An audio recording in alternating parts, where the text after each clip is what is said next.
All right, welcome back, everybody. It is Tobin and Leroy here with you on 790 The Ticket. We're going to talk to Steve-O in just a minute.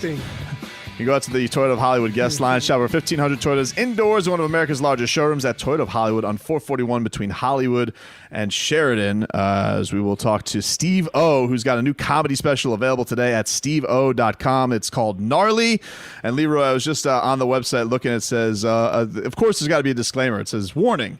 The following features terrible behavior, graphic nudity, and stunts going horribly wrong under the supervision of professionals. What else could you expect from a fantastic comedy special from Steve-O? How much of the disclaimers did you have to go through with this, Steve, with putting this thing together? Oh my God, it was.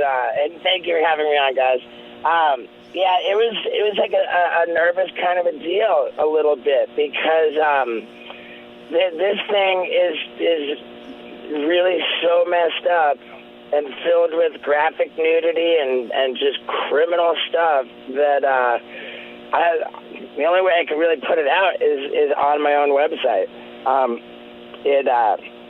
Like the idea for it was, I'm going around doing stand-up. I've been to South Florida a million times over the last 10 years with my stand-up. But the new act that I toured with, I thought one night I was performing it. I'm like, you know what? Like, here with my stand-up, the idea is I tell, like, the craziest stories and make it into a comedy act. But it occurred to me that the stories in my new act were largely things that happened on camera. So then I thought, well, why not? Why don't I make a multimedia comedy special where, as I tell the stories, you see the footage edited into it? And keep in mind that with my stand-up, the stories I'm telling are the most, outrageous things. And the footage is not safe for work. But it worked so well. And here I've got this gnarly multimedia comedy special just showing every graphic thing.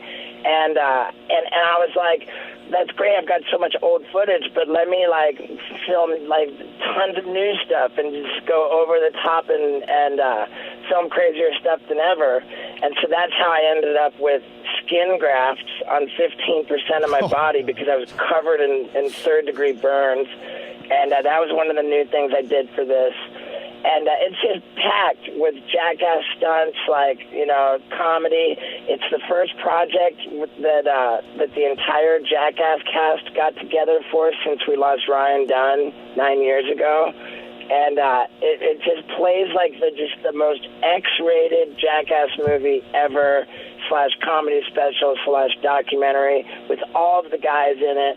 And I couldn't be more thrilled about how it came out. But yeah, how to even put the trailer on my website was the question. With what if kids are going to go there? So we have an age gate. We have to click, yes, I'm 18 years or older. Of course. Well, you guys get it now at steveo.com. Go ahead, Leroy. My question is that, okay, you just talked about third-degree burns. Is that the worst thing that's happened to you? Because I've watched most of you guys' stuff, and that can't be close, right? Oh, my God, it's absolutely. I went on a tour of burn units after that happened. Oh. And the number of times I heard that anybody who's been shot or stabbed and burned will tell you that the burns are by far the worst. Those burns ended up being by far, the most painful thing I've ever been through in my entire life. And yes, that's me saying that. That's crazy. Dude, burns are bad. Steve-O joins us right now, and Steve-O, his tweets get thrown up all the time during the UFC broadcast series. He's a big UFC guy. You pretty recently were hanging with our guy down here in South Florida, Jorge Masvidal. He was messing with your ears. What was hanging out with Masvidal like, and getting into shenanigans with him?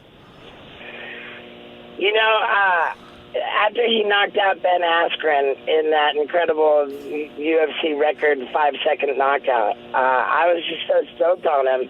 And the next time I was in Miami, I just thought, let me tweet the guy. And I just tweeted at him, hey, Jorge, I'm in Miami. What's up? And he got back to me right away, yeah, dude, I met him up at his gym. We all went out to dinner that night, just had a blast.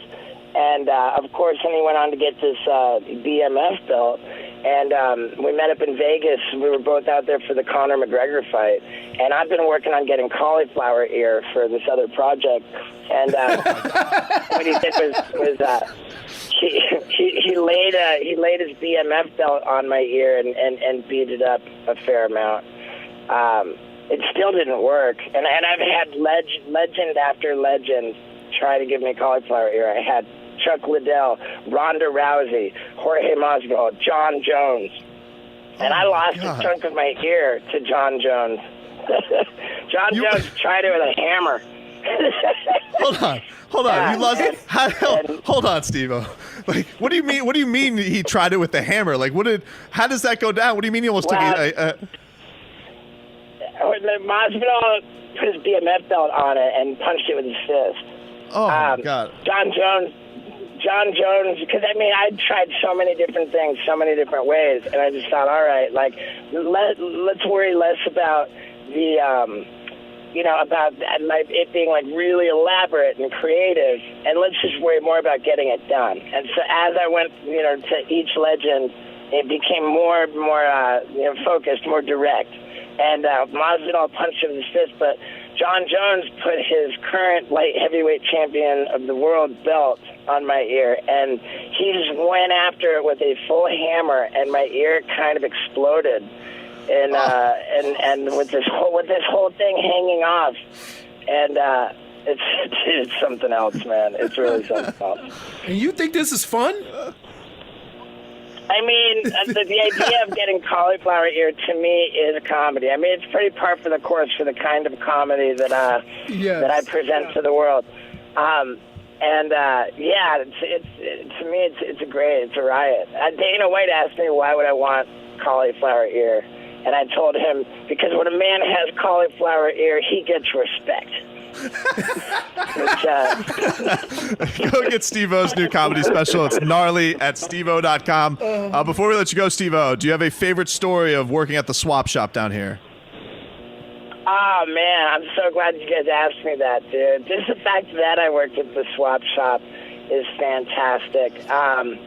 Favorite story of working at the swap shop? I guess I would point to the weekends, because we were on Friday, Saturday, and Sunday.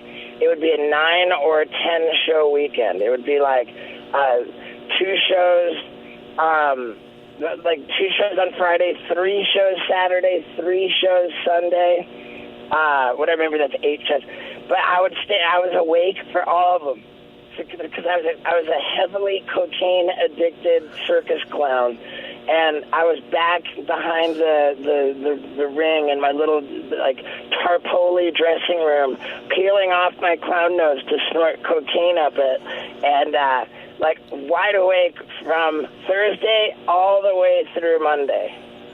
And I was just out of my mind on drugs for every single show. Well, if your comedy special is a tenth of good as this interview was, I'm sure people are gonna get their money's worth. Go check it out now, steve-o.com. Get his comedy special, gnarly. Thank you for the time, sir. Really appreciate it. Hey, yeah, thank you guys. I really appreciate you. That's Steve-O. Holy crap! What? Wait, who gets up one morning and says, "You know, it would be really cool"? Cauliflower ear. Right? How much? What it must be like to be the fighters who are looked upon usually as the craziest people in the room because they fight in a cage in their underwear for a living, and they goes, "Hey man, listen, I got an idea." Right? No, I'm gonna tell you how it went. You sure you want? We spent our whole careers trying to avoid cauliflower ear. No, I want it. I really want it. Right? You don't get respect unless you get cauliflower ear.